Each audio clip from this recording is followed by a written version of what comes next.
La modification des grandes lignes de la constitution égyptienne a été massivement validée mardi soir par les députés égyptiens.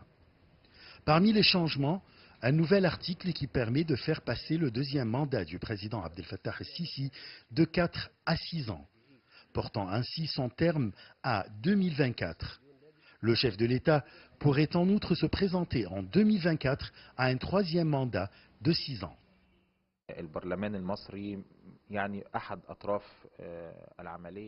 Le Parlement a procédé à ces amendements en vertu de ses droits constitutionnels. Moi, j'ai été membre du comité de rédaction de la Constitution de 2014 et je vois qu'il s'avère indispensable d'effectuer ces changements. On a rédigé cette Constitution dans des circonstances très critiques, comme le pays souffrait d'instabilité après 2 révolutions. Aujourd'hui, nous avons besoin de changer quelques clauses pour garantir la stabilité du pays. Les amendements incluent aussi une disposition prévoyant l'attribution de 25% des sièges au Parlement aux femmes candidates, la réintégration du poste de vice-président et la création d'une seconde chambre au Parlement, le Conseil des sénateurs. Ils comprennent également le rajout d'une clause sur les forces armées, en vertu de laquelle l'armée est le défenseur et le garant de la démocratie et de l'état civil.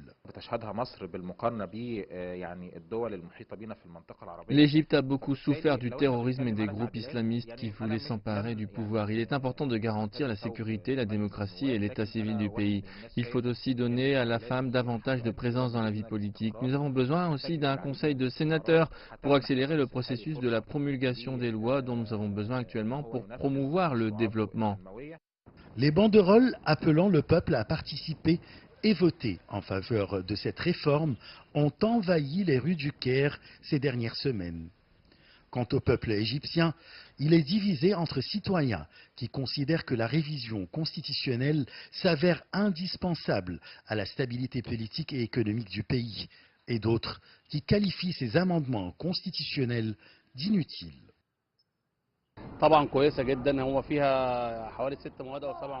Il s'avère indispensable de prolonger le mandat du président. Il a commencé de grands projets de développement qu'il doit achever. J'accepte ces amendements qui conduiront à la stabilité du pays. Il faut tirer les leçons des crises dont souffrent les pays voisins. Il n'y a pas de raison pour effectuer ces changements, on n'en a pas besoin. C'est inutile d'avoir une chambre de sénateurs. Un certain nombre de personnalités publiques, de représentants des secteurs économiques et commerciaux, d'ONG et du ministère de la Solidarité ont été invités à commenter les amendements lors des 2 dernières auditions. Ces amendements constitutionnels approuvés par le Parlement égyptien doivent être soumis à un référendum populaire fin avril. Achraf Massoud pour CGTN français, Le Caire, Égypte.